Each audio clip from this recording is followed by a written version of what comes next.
Sejam todos bem-vindos a mais um tutorial de Simplify 3D. Eu sei que muita gente aí estava esperando um tutorial de cura, né, mas prioridades. Então, para esse tutorial eu vou estar usando a CRX que a Slim 3D deixou aqui em casa. Se você não viu a primeira parte do review que eu fiz dela, dê uma olhadinha no iCard que tem no cantinho da tela. Exatamente como está no título do vídeo, hoje eu vou ensinar para vocês a utilizar uma função escondida do Simplify 3D, função que não tem nem no próprio site. Basicamente essa função aqui será utilizada para quando dá aquela piscadinha de luz ou falta luz por um bom tempo e você acaba perdendo boa parte da mesa de trabalho. Então eu vou ensinar vocês a dividir o trabalho, a calcular essa divisão e literalmente não perder todo o material. Para isso, eu vou ter que adicionar alguns STLs na minha área de trabalho. Então, cá estão eles. Então, cá estão os modelos que eu vou utilizar nesse vídeo. E vou batizá-los de STLs problemáticos. Por que problemáticos? Vamos começar com esse tornado aqui atrás. Eu quero fazer ele em modo vaso. Só que o modo vaso não permite que você faça com um buraco ali no meio. Ele precisa que a peça seja 100% sólida. Então eu vou ensinar a corrigir esse problema. E falando em problema, né? Claramente podemos ver que isso daqui é um Pikachu em low poly, só que as faces dele estão todas invertidas. Então vou ensinar a reverter elas. E agora aqui no canto temos um belíssimo espécime, um felino. Você não nota nenhum problema, mas na hora de fatiar com certeza você vai notar. Então vamos dar uma fatiadinha leve aqui só para ver como é que está o esquema. Então, como eu não coloquei em modo vaso, né, o tornado não apresentou nenhum defeito. Na verdade, a STL do tornado está ótimo. O Pikachu aqui, mesmo não tendo apresentado nenhuma falha, nem quebra de camada, nada do tipo, eu vou ensinar a inverter aquelas faces, porque dependendo da peça pode dar uma certa dor de cabeça. Agora, esse gato... Não sei se vocês repararam, mas o olho dele estava com relevo positivo e aqui está negativo. Agora, olha esse nariz. Basicamente, fez uma cava ali dentro. Outro detalhe bem mais visível é a coleira. Como vocês podem ver, né, a coleira cortou o pescoço inteiro. E não é assim que estava no modelo 3D. Então, vamos voltar para a tela normal. O meu próximo passo aqui vai ser reorganizar as peças na minha área de trabalho, só que eu não vou reorganizar de qualquer maneira. Eu preciso levar em conta o tipo de máquina que eu estou usando, então eu não escolhi a CRX por acaso. Foi apenas uma conveniência, pois muitos que eu conheço utilizam cartesianas comum, como Grabber, Prusa ou alguma Core XY como a Hypercube ou a Vulcanus. Então, a cinemática delas tem semelhanças bem claras. Então eu vou me aproveitar dessa semelhança e reorganizar as peças na tela. Então agora eu vou dar uma explicadinha meio por cima do que eu acabei de fazer. Primeiro de tudo, eu diminui a altura do gato de 120 para 80 mm. Não preciso dele tão grande. Isso não vai atrapalhar em nada a explicação. Segundo, eu posicionei eles no eixo Y, um atrás do outro. Por quê? Porque, assim como as cartesianas que eu citei agora há pouco, ela vai ter o travessão do eixo X. E eu preciso limitar esse movimento do eixo X. Então, como as peças são relativamente altas e vai estourar o offset vertical, então é bom que elas estejam em linhas separadas. Mas no caso, eu poderia, por exemplo, imprimir 3 gatos lá no fundo, 3 tornados aqui no meio, só que daí eles teriam que ser perfil único. E falando em perfil, agora vem a segunda parte. Eu vou separar essas peças aqui, cada uma em um perfil. E junto eu já vou ensinar uma técnica bem sacana para você separar essas peças. Então vamos à correção dos STL. Primeiro de tudo, vamos começar com o gato. Você não nota, mas pelo fatiamento você viu que ele tem aquelas falhas. Então, como corrigir essas falhas? E acredite, isso é um problema muito comum que eu vejo por aí. Você precisa vir aqui em Mesh e separar superfícies conectadas. Daí é só esperar o programa voltar a responder. Bem, a separação do STL foi finalizada e como deu para ver aqui, está selecionado tudo com o nome do gato. Então, agora deu para confirmar que as peças estavam apenas unidas e não fundidas como deveria estar. Vamos fatiar para ver se corrigiu o problema. É, olha só. O focinho agora não está com aquela cavidade interna. O olho está com relevo positivo e o pescoço dele não está sendo cortado pela coleira. Inclusive dá para baixar aqui e confirmar isso. Agora está como deve ser. Mas separando um STL, surge um novo tipo de problema. Se você for tentar pegar apenas uma dessas peças e mover para o lado, o restante vai ficar ali. Isso daqui vai ser um problemão. Então, como resolver esse segundo problema? Você seleciona todas as peças dele. Aqui eu cliquei o Ctrl e fui clicando em cima delas. Se eu clicar novamente, ainda segurando o Ctrl, eu vou desmarcar. Então, selecionando todas as peças do gatinho, você vem aqui em Edit e agrupar a seleção. Ele vai formar esse pequeno grupo aqui, daí se eu clicar em qualquer outro STL ou em um aqui no meio, ele vai selecionar inteiro ele. E assim, quando eu for mover uma única peça, ele move inteiro. Então, o problema do gato está corrigido. Agora, o tornado eu vou explicar durante a geração do perfil. O Pikachu, que é outro STL problemático. Aqui está um trabalhinho bem simples até de resolver.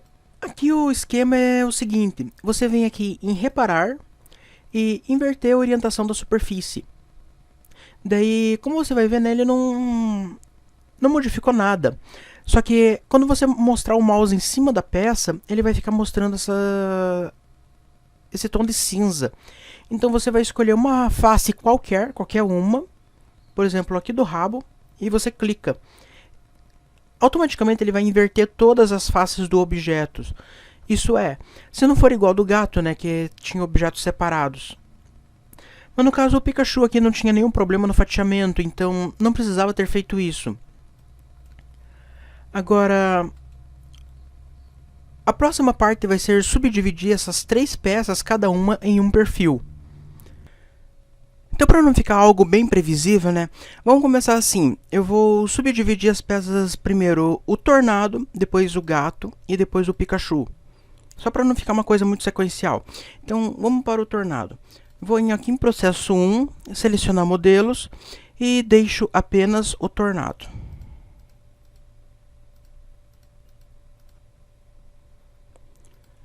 Dou OK e quando eu fatiar, vai fatiar apenas o tornado.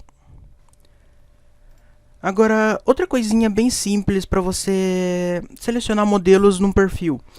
Você pode desmarcar os modelos que você não quer e adicionar um novo perfil. Os modelos que ficaram na tela serão os que aparecerão aqui selecionados. Então, como dá para ver, né, o Pikachu e o Tornado estão desmarcados e eles não estão selecionados aqui. Então, se eu selecionar aqui o processo 2 e fatiar apenas ele, só vai aparecer apenas o gato. Então agora eu vou adicionar o último processo do Pikachu. E está feito. Esse terceiro processo daí ficou o Pikachu. Então a ordem ficou o seguinte. O primeiro processo é o Tornado, o segundo é o gato e o terceiro processo é o Pikachu. Então vamos fatiar todos juntos para ver no que deu. Então, fatiando todos eles juntos, você pode notar que é uma impressão comum. Ele vai imprimir camada por camada, como deveria ser, né? Mas o esquema aqui é que eu separei cada peça em um processo para que seja impresso separadamente. Então, se por exemplo, vamos supor que eu comece pelo Tornado. Então ele terminou o Tornado, daí foi para o Pikachu.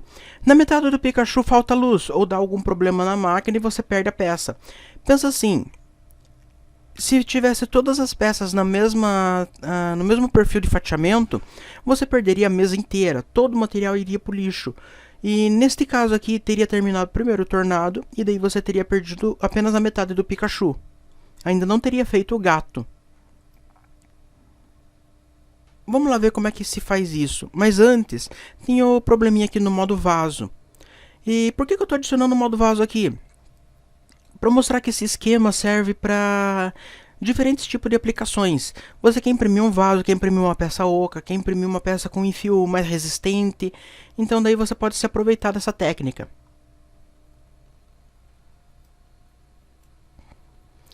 Então, como dá para notar aqui, né, o tornado ele tá com várias camadas. Não é possível fazer modo vaso desse jeito. Então, vamos lá no perfil dele. Então, aqui em Edit Process Settings, a gente vai na aba Advanced. E tem essa opçãozinha aqui. Isso daqui vai fazer a peça se tornar uma peça sólida, 100% sólida. Então, ela vai ignorar esse buraco que tem aqui no meio. E daí vai fatiar ela inteira. Vamos dar uma olhadinha só por enquanto. Então, como dá pra ver agora, né, ela se tornou uma peça sólida, 100% sólida. Lógico, né, que eu deixei com um fio zerado, então ela vai parecer oca. Mas já dá pra notar, né, que ela tem esses detalhes aqui por dentro que seria de uma peça que não teria aquele buraco. Porém, o STL tem um buraco. Então agora o próximo passo é o modo vaso. Eu vejo muita gente aí se batendo com o modo vaso e isso daí não é uma coisa legal. Então ainda em Edit Process Settings, aqui como já dá pra ver, né, eu estou usando já o segundo extrusor da máquina, mas na real ele só vai imprimir com o extrusor 0. Aqui na aba de Layer, você vai remover todas as camadas de topo. Isso vai deixar o tampo de cima aberto. As camadas de baixo eu vou deixar baixinho, apenas com 3 camadas, porque não precisa de tanto. E agora aqui está o grande segredo. Para o modo vaso, ele faz uma única linha, então você deixa apenas uma shell. E daí você pode habilitar o modo saca-rolha, como chama aqui, né? O modo vaso. Quando você pedir para imprimir apenas o processo 1, está ali. Ele vai imprimir uma peça lisa, sem retract. Como dá pra ver, né, ele só vai ter retract lá embaixo. A partir do momento que ele começa o modo vaso, é uma espiral de baixo até em cima. Acho muito da hora esse modo vaso. O último ponto de retract fica aqui no topo. Mas, se por acaso eu fatiar todas as peças juntas, ele vai ignorar completamente o modo vaso e vai criar os pontos de retract. Como dá pra ver aqui, né, já está cheio de ponto de retract.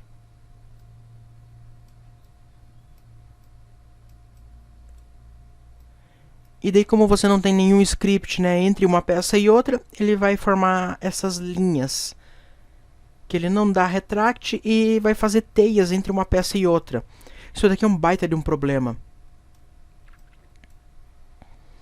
Então beleza, já tenho todas as peças separadas, todos os perfis preparados. Então, o que exatamente eu preciso fazer para imprimir sequencialmente cada uma? Então, toda a magia vai acontecer na tela de fatiamento. Só que antes, desmarcar todos os perfis selecionados e preparar para fatiar. Notem que ele já selecionou o primeiro perfil como se fosse obrigatório. Porém, não é aqui que acontece a magia. É aqui embaixo a opção mágica. Então, selecionando impressão sequencial, você pode setar uma altura para ele continuar a impressão. Então, aqui no caso eu setei a altura máxima da máquina, então ele vai obrigatoriamente terminar uma peça antes de seguir para a próxima. Aqui em cima vem a função escondida. Vou selecionar perfil 1, perfil 2 e perfil 3. Vocês se lembram da ordem, né? Tornado, Gato e Pikachu. Então vamos dar OK e fatiar. Visualmente não temos diferença nenhuma. Mas aquelas teias que estavam entre uma peça e outra sumiram. E no caso, quando eu mexo na barra de progresso, eu já noto uma boa diferença. Só que aqui vem um outro problema. Eu não posso imprimir desse jeito, porque... Então, ele vai começar pelo tornado, beleza? Eu deixei o gato mais baixo de propósito, porque... Vamos habilitar os movimentos.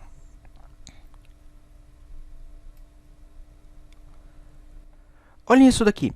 Ele vai terminar o tornado e vai para o gato, beleza.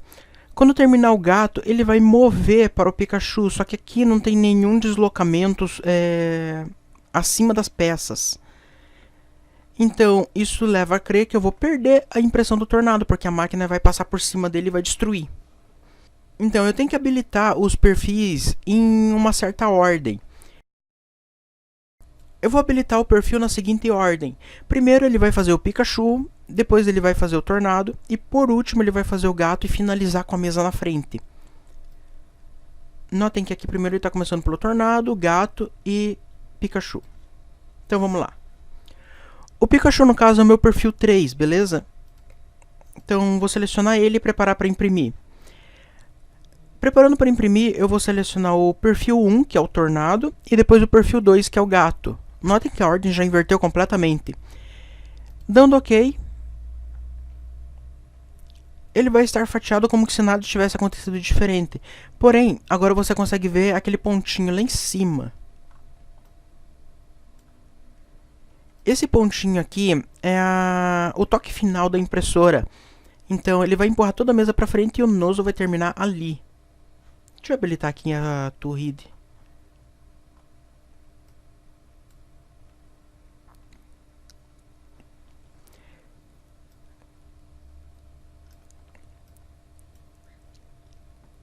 Então, primeiro ele vai imprimir o Pikachu, vai passar para o Tornado em modo vaso, e depois vai para o Gato e finaliza a impressão. Daí aqui vem aquela história, né? Se você estiver imprimindo no meio da impressão e falta a luz bem aqui, você já tem 2 peças concluídas fazendo a terceira. Você vai perder material? Vai, mas vai perder muito pouco em comparação a perder toda a mesa. Fora que eu considero ver uma peça terminada e imprimir sozinha a coisa mais bela do mundo. Não que a mesa cheia de peça não seja algo lindo também, mas eu me acostumei a não perder mais material. Essa técnica que foi desenvolvida mais para imprimir TPU, material flexível. Eu desenvolvi isso não por causa de falta de luz, mas para evitar tanta teia. Olhem aqui o deslocamento no Pikachu. Se isso daqui fosse TPU, aqui estaria cheio de teias. O mínimo que fosse, mas teria teia. Então, fazendo assim, daí não tem teia entre uma peça e outra. Serve também para você que tem preguiça de configurar o retract da máquina e ver aquele monte de teias entre uma peça e outra. Isso daqui já corrige também. Então vamos acompanhar a impressão.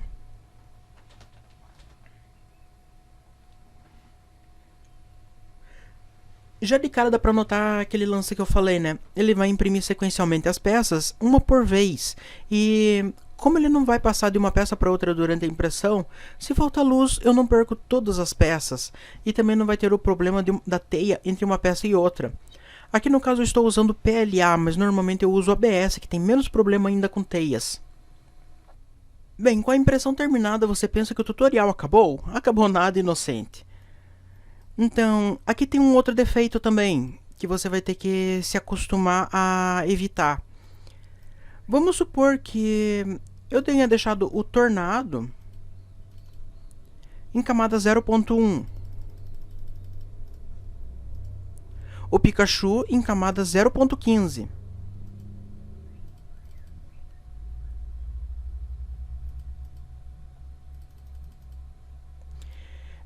E o Gato continua em camada 0.2. Se eu continuar fatiando dessa mesma forma, perfil 3, 1 e 2, ele vai começar literalmente pelo perfil que tiver a camada mais baixa. Então aqui vai ser por ordem crescente. Então tomem cuidado com isso, pois essa técnica só vai funcionar com camadas de mesma altura. Como dá pra ver, né, ele vai começar pelo Tornado porque tem camada mais baixa, 0.1. Depois, automaticamente, ele vai passar para o Pikachu, que tem camada 0.15. E depois vai para o Gato, que tem camada 0.2. Agora, para finalizar, eu vou ensinar vocês uma técnica para se organizar melhor na mesa de trabalho. Às vezes você pode ter muito mais que 3 peças aqui, então pode acabar se confundindo um pouco. Então, aqui eu voltei todas as peças em camada 0.2 para ficar tudo igual. Então, o que dá para fazer para organizar? É simples. Eu vou procurar qual que é a primeira impressão que eu vou fazer aqui na tela. No caso, o Pikachu. O Pikachu está em qual processo? Processo 3. Então, aqui eu posso literalmente colocar apenas o número 1, que vai ser a primeira seleção que eu vou fazer. Daí, a próxima peça que eu vou pegar será o Tornado. O Tornado é o processo 1, então eu coloco o número 2. E como restou só o Gato, né? Ele será o processo 3. Então, aqui já na minha tela de seleção, se eu selecionar o 1, ele vai ser o Pikachu. O 2, ele vai ser o Tornado. E o 3, ele vai ser o Gato. Então, vamos fatiar uma última vez. Lembrando que eu estou com o objeto 3 ali selecionado. Então, eu vou desmarcar o objeto 3 e vou marcar o 1, o 2 e o 3 nessa ordem.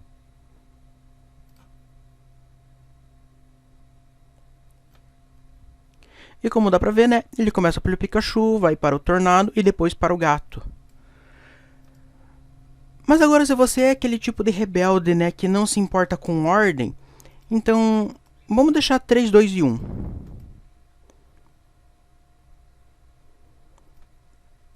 Daí você já nota que ele inverteu a sequência, né? Ele vai começar pelo Gato, vai ir para o Tornado e vai finalizar no Pikachu.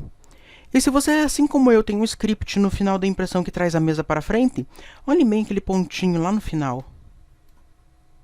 Literalmente ele vai terminar aqui na orelhinha do Pikachu e a máquina vai atravessar o restante das peças. Se você tiver peças de mesma altura na mesa, isso daí não tem problema nenhum. Mas agora, se, como no meu caso, você tiver peças com alturas diferentes, superior à altura da peça final, você tá lascado. Um último aviso aqui antes de finalizar o vídeo. Essa técnica exige que o usuário tenha conhecimento em cima da própria máquina. Então, se você for iniciante, vai precisar de um certo treinamento para pegar o jeito nessa técnica. Não adianta você querer imprimir na louca. Então, se você gostou do vídeo, deixa aquele like no vídeo. E se não gostou, tem um campinho aí embaixo chamado comentários. Garanto que todo mundo que está assistindo deve ser alfabetizado. Então, diga no vídeo o que eu posso melhorar, o que vocês gostaram, o que não gostaram. Se quiser também deixar uma sugestão para próximos conteúdos, fiquem à vontade. O campo de comentários é livre. Então espero que tenham gostado e até a próxima.